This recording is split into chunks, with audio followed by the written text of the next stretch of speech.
விவசாயத்தை அழித்து கால்நடைகளுக்கு தீங்கு விளைவிக்கும் விஷச்செடியான பார்த்தீனியம் செடிகளை அழிக்கும் வண்டுகளை கோவை விவசாய பல்கலைக்கழக விஞ்ஞானிகள் கண்டுபிடித்து சாதனை படைத்துள்ளனர்.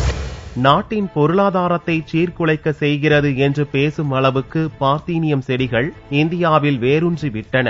விவசாயத்தை அழித்து வரும் களையாக கால்நடைகளுக்கு தீவனமாக பயன்படுத்த முடியாத விஷச்செடி பார்த்தீனியம் ஐப்பசி கார்த்திகை மாதங்களில் அபாரமாக செழித்து வளர்ந்து தன் பறந்து விரிந்த பச்சை இலைகளால் ஆக்கிரமிப்பை அத்துமீறி செய்கின்றன.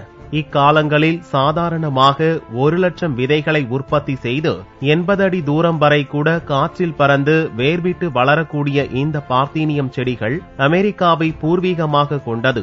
ஒட்டுண்ணியாக அனைத்து நாடுகளின் விளைநிலங்களையும் மலட்டுத்தன்மையாக மாற்றக்கூடிய சக்தி வாய்ந்த பார்த்தீனியம் செடிகள் 3 வகையாக உள்ளன.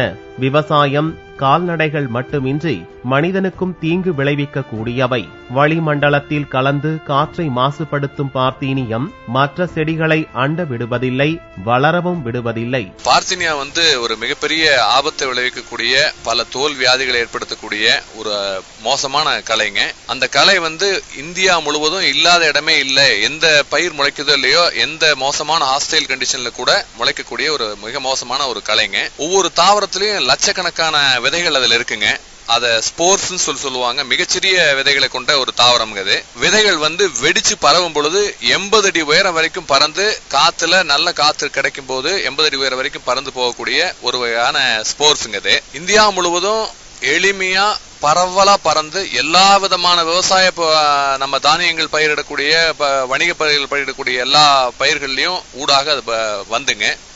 இந்திய விவசாயிகளுக்கு மிகப்பெரிய ஒரு போட்டியாகவும் மிகப்பெரிய ஒரு சேலஞ்சாகவும் நின்றுட்டு இருக்குங்க. இந்த கலையை பொறுத்த வரைக்கும் இன்னொரு விஷயம் என்னன்னாங்க, இது மூலமா நிறைய தோல் வியாதிகள் பரவக்கூடிய அபாயம் இருக்குங்க.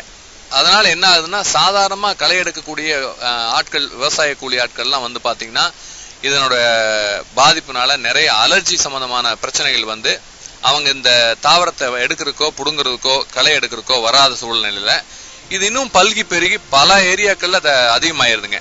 கடந்த 15 ஆண்டுகளுக்கும் மேலாக இப்போதும் துளிர்விட்டு ஆக்கிரமித்துக் கொள்ளும் இச்செடிகளை அழிக்க கோவை வேளாண் பல்கலைக்கழக விஞ்ஞானிகள் தொடர்ந்து ஆய்வு மேற்கொண்டு வந்தனர். கடந்த 3 ஆண்டுகளுக்கு முன்னர் பார்த்தீனியத்தை அழிக்கும் வண்டுகளை உற்பத்தி செய்தனர். முதற்கட்டமாக இந்த வண்டுகளை விவசாயிகளுக்கு வழங்கி பரிசோதனையும் மேற்கொண்டனர். பார்த்தீனியம் செடிகள் மீது வண்டுகளை பரவவிட்ட விவசாயிகள் 5 நாட்களில் ஆச்சரியத்தை கண்டனர். பார்த்தீனியம் செடிகளின் பச்சை நிற இலைகளை உணவாக உட்கொண்ட வண்டுகள் செடிகளை வெறும் குச்சிகளாக்கி இருந்தன.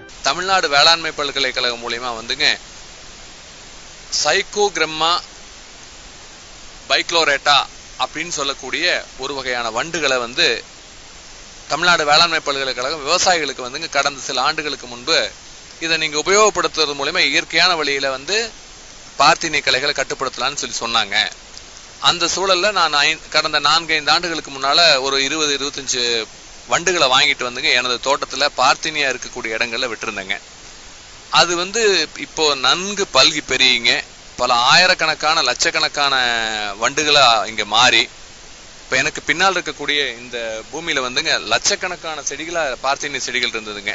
இப்ப கடந்த சில மாதங்களா பெய்த தென்மேற்கு பருவமழைவா அந்த இடத்த உழுகிறதுக்கோ மற்ற எந்த விதமான விவசாய வேலைகள் செய்வதற்கோ ஒரு சாதகமான சூழல் இல்லாத நிலையில பார்த்தீனிய செடிகள் அபாயகரமா வளர்ந்து இருந்ததுங்க.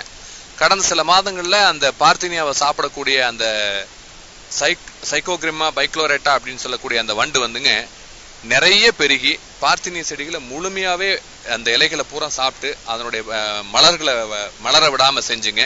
இந்த இடத்துல அடுத்த ஜெனரேஷன் பார்த்தீனியை முளைக்க முடியாத அளவுக்கு சிறப்பான வழியில இயற்கையான வழியில கட்டுப்படுத்தி இருக்குங்க. வேற எந்த பயிர்கள் மேலையும் இது எந்த விதமான பாதிப்பையும் ஏற்படுத்துறது இல்லைங்க. அப்புறம் இந்த வண்டு மிக வெயிட் குறைவான, அதாவது மெல்லிசா இருக்கக்கூடிய வண்டுங்கனால காத்து அடிக்கக்கூடிய அதிகமான காத்து அடிக்கக்கூடிய இடங்கள் இருக்கக்கூடிய பார்த்தீனிய செடிகளை சாப்பிடுறது இல்லை. அதே மாதிரி மனிதன் நடந்து அடிக்கடி அந்த பார்த்தீனிய செடிகள் மேல டிஸ்டர்பன்ஸ் பண்ணி கீழே விழுகிற சூழல் வந்ததுன்னா அந்த இடங்கள் இருக்கக்கூடிய பார்த்தீனிய செடிகளை இது சாப்பிடுறது இல்லைங்க. மனிதன் அதிகமா தொந்தரவு பண்ணாத இடங்கள் இருக்கக்கூடிய பார்த்தீனிய செடிகளை முழுமையாவே தின்னு அழிக்கக்கூடிய ஒரு சூழல் நம்ம பாக்குறோமுங்க. இந்திய விவசாயத்தை இயற்கையான வழியில மேலும் களைகளை கட்டுப்படுத்தக்கூடிய ஒரு மிகச்சிறந்த வாய்ப்பா தான் நான் இதை பாக்குறேங்க.